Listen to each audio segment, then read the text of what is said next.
connecting you to the future. Digital access to the Forbidden City. New developments in display technology. And the next step towards commercially available spaceflight.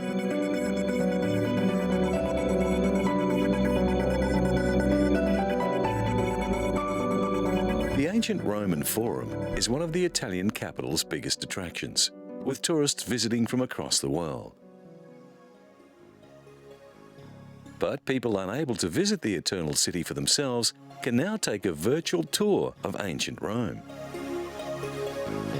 Billed as the largest digital archaeological reconstruction ever undertaken, Rome Reborn is cutting-edge technology from new tech demos.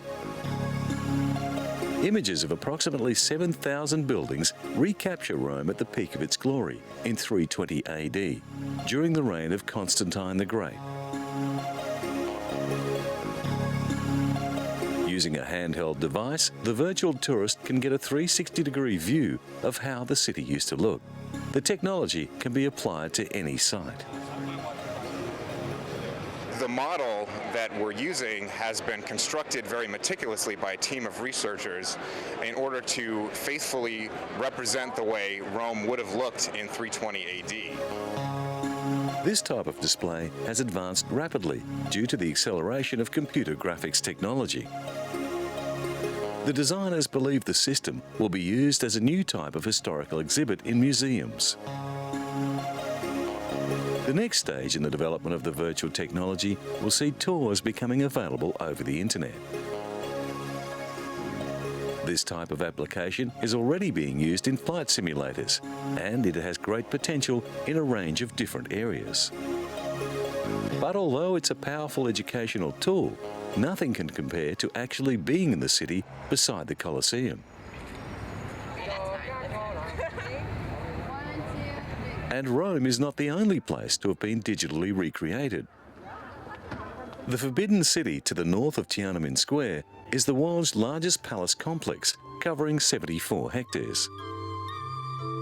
Now, a 3D model of the Forbidden City is available, opening the city to those who might never see it in real life. It enables visitors to experience all aspects of the imperial city, as it was during the reign of the Ming and Qing emperors. When we first began this project, many colleagues thought it would affect the numbers who come to visit the Forbidden City. We said, it won't happen. This will bring even more visitors. It is the first time that IBM has employed its service-orientated architecture and on-demand computing resources to create an online 3D virtual world. The Forbidden City is divided into two parts. The emperors of the past ruled the nation from the southern section, or the outer court. The northern section, or the inner court, is where the emperor lived with his family. The last emperor of China was driven out in 1924. Museum visitors can watch dramatized scenes, such as court officials meeting in conference with the emperor. They can interact with each other, or with a wide range of volunteers, staff and automated characters through pre-recorded or live guided tours on topics such as dragons, the imperial gardens or feng shui. Listed by UNESCO as a World Cultural Heritage Site in 1987, the Palace Museum is now one of the most popular tourist attractions in the world. Because this is the most visited museum in the world, the software developers were faced with a huge challenge. They had to create a forbidden city that can handle a lot of traffic. Using motion capture techniques, they developed character avatars that dressed in a historically accurate manner. Currently, most virtual worlds have a limit of around 50 or 60 people. The IBM developers had to make a system that would cope with thousands. Several thousand visitor avatars are able to coexist in the virtual museum. Having been the imperial palace for 5 centuries, the Palace Museum houses numerous rare treasures and curiosities. Building work on the palace complex began in 1407 and was completed in 1420. 就是虚拟空间有一个特别大的好处，它除了跨越地域，它又跨越时 This 空。 virtual reality has one big benefit. 没有见 It 过 not only gets around geography, it also gets around time. 清朝的皇帝。 I have not even seen what a Qing or Ming dynasty emperor looks like. But using this technology, they can turn a lot of the written record into something interactive to bring you to this world and let you interact. 让你跟他互动。 In the Forbidden City, you can take 6 different tours, but educators can actually lead a tour around various areas of the palace complex. So experts in different aspects of the Imperial Palace can use the virtual reality site in a similar fashion to the way an actual tour guide can lead a specialty tour around the physical museum.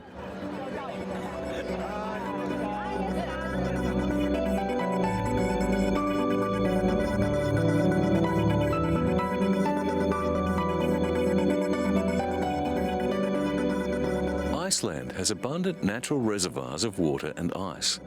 And because it sits on a geological hotspot, thermal springs with steamy discharges are common. The country uses geothermal energy to generate cheap, clean power. Meltwater from glaciers is also used to generate electricity. The only fossil fuel the country uses is for vehicles and transport. We have been steadily developing our geothermal harnessing while other nations have not been. Therefore, cutting-edge technology, bringing in new solutions, has happened here in Iceland for the past decades. Iceland's abundance of water and its volcanic structure also provide the country with natural hot water. In many places, this is piped and used for heating. Again, this has a very positive effect on Iceland's carbon footprint. But experts are warning that the wasteful use of natural hot water could deplete the resource. Energy is so cheap that geothermal water is used to keep pavements and car parks snow-free during the winter. Having an endless supply of geothermal water means 99% of homes in Iceland are run on renewables. Hot water from the springs is cooled and pumped into the taps of nearby homes. Stefan Arnoldsson from the University of Iceland is an expert in geothermal energy. He warns that the resource should not be taken for granted. Almost 90% of the people of Iceland, they use geothermal hot water for heating their home. So cheap is electricity in Iceland that they are looking to convert it to hydrogen to cut the country's reliance on fossil fuel to zero. Valdis Asta Adelsteindaughter is from Reykjavik. Married with 2 children, she works for the country's Civil Aviation Authority. Valdis says that during the winter, the family keep their heating system at 25 degrees Celsius. She thinks that Icelanders take water for granted, but she also considers her country's water to be the best in the world. Geothermal energy in Iceland first happened in the early years of the 20th century, when an enterprising farmer diverted a stream from a hot spring to heat his house. 4 decades later, the hot water was piped to houses and swimming pools across the island. Blue Lagoon is Iceland's largest geothermal public bath. Opened in 1989, it has become an important tourist spot. Iceland's location on one of the Earth's major fault lines, the Mid-Atlantic Ridge, means the country is dotted with volcanoes and hot springs. Reykjavik Energy, Iceland's biggest energy company, runs the Hellisheidi power plant, which is still only partially completed. It's located in the centre of the country. This is our oil or our gold, so to speak. If we didn't have this energy, we would have to import fossil fuels to provide us with electricity. But there are plenty of other uses for cheap power, and the aluminium industry, which uses huge amounts of electricity in its production smelters, is already taking advantage of Iceland's lower power tariffs. The 3 operating turbines of Hellas Heidi provide nearly half of Iceland's electricity. When completed, it will produce enough electricity to provide energy for the whole country.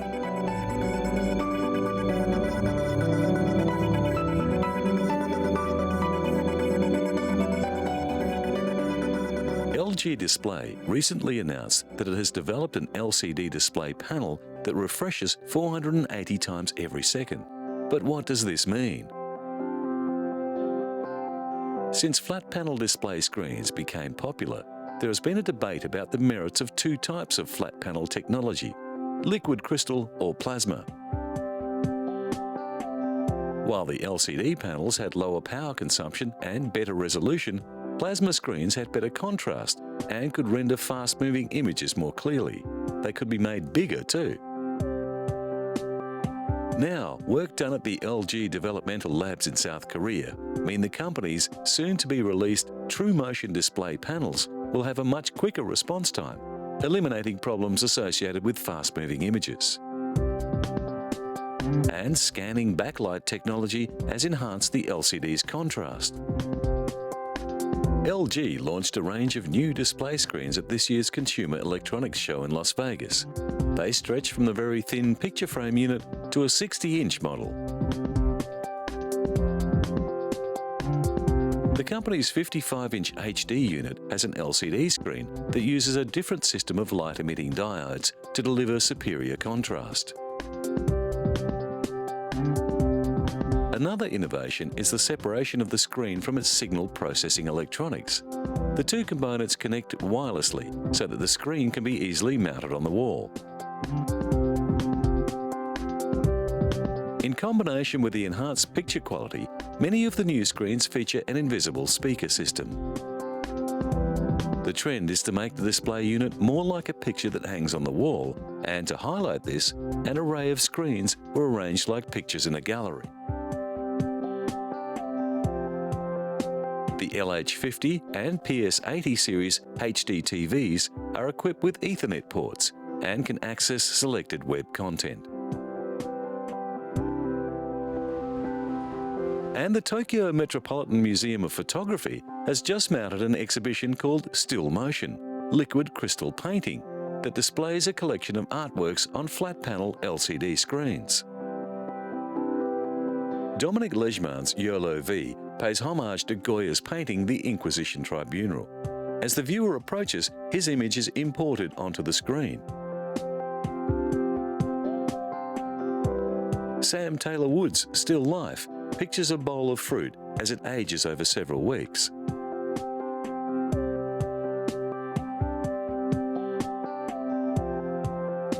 Yasumasa Morimura mimicked Vermeer's Girl with a Pearl Earring in his Vermeer study Looking Back by dressing up as the girl himself.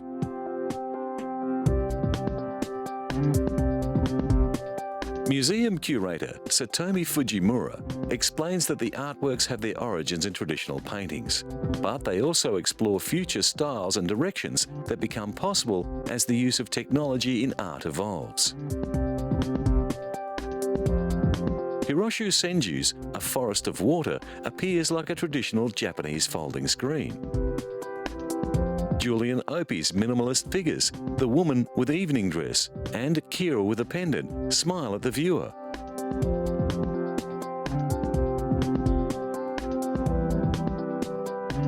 Shiyuki Kojima's rhythmic calm, Land of Sand expresses the constant shifting of the dunes in the wind. One room of the gallery is pitch black, and the LCD screens appear to emerge from the darkness, showing small scenes of moving life. The Tokyo Metropolitan Museum of Photography has always included film in its range of interests, but this LCD exhibition is a new development. It represents a fusion of the moving image and the more traditional framed art hanging on the wall.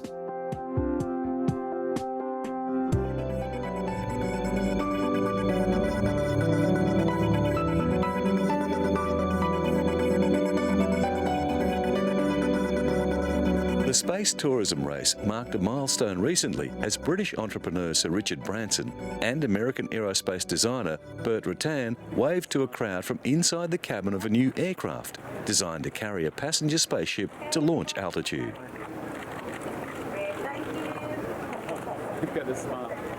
The White Knight 2 mothership was christened with champagne before a crowd of engineers, dignitaries and space enthusiasts at the Mojave Air and Spaceport in the high desert north of Los Angeles.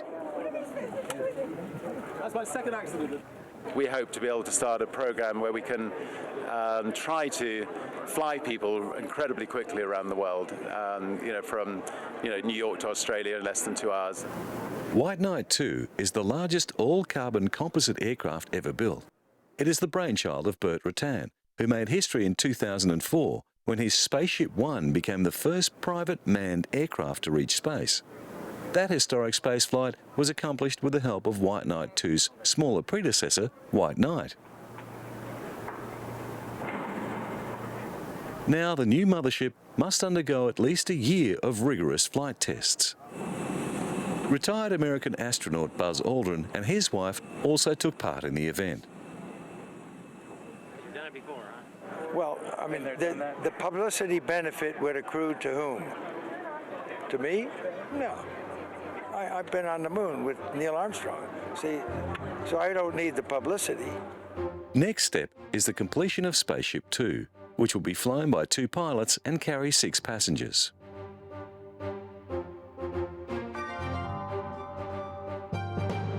Meanwhile, in the established space launch business, Belgian astronaut Frank de Wijn is preparing for 6 months at the Columbus Laboratory on the International Space Station. He will fly with Russian cosmonaut Roman Romanenko and Canadian Space Agency astronaut Robert Thirsk. With the Columbus Laboratory finally functioning, Europe now has a very real long-term investment in the ISS. De Wijn will be doing maintenance on the robotic arm and installing Japanese equipment brought up by the HTV cargo module, which is due to dock with the ISS soon after he arrives.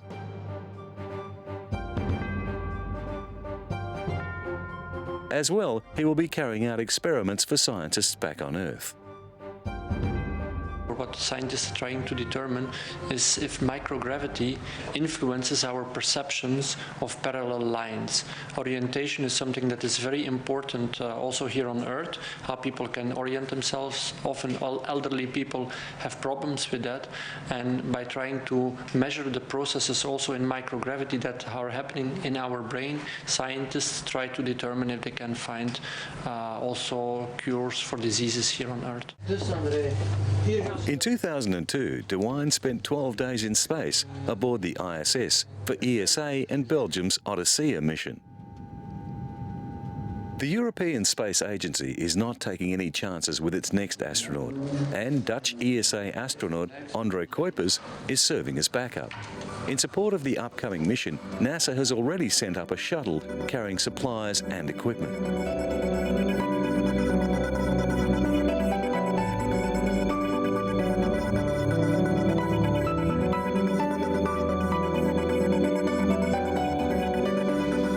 In America's Midwest, billions of tons of corn, once used as food, are now being used to produce ethanol. From this year, controversial federal mandates require the United States to use 34 billion litres of alternative fuel annually. That makes grain a high in-demand product. For those involved in the production chain for biofuels, it means more profit.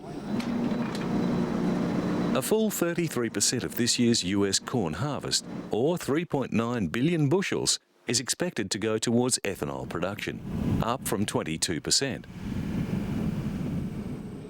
Virtually all experts agree that using crops for biofuel drives up the price of grain, but opinions vary greatly as to how much. The world's poorest people are suffering because of the biofuels initiative. Many can no longer afford the most basic food staples, and there are calls for strong measures to pull the current world food situation out of what some are describing as a crisis situation. Estimates cited by the International Food Policy Research Institute say biofuels account for more than 30% of the food price increases. What is certain is that many people across the developing world are feeling the pinch. White House economic advisors say the ethanol industry accounts for just 2 to 3% of the recent jump in grain prices, which are up more than 40% since 2007. Despite the controversy, most governments are keen to hit their biofuel targets. But even if every bit of corn in the US was used to produce ethanol, American demand for fuel would still not be met. In the Netherlands, a different plant is being tested as a renewable fuel. Algae could be part of the answer to the world's energy crisis. In Western Holland, a shallow pool that is rapidly turning green with algae is being harvested for animal feed, skin preparations, biodegradable plastics and biofuel.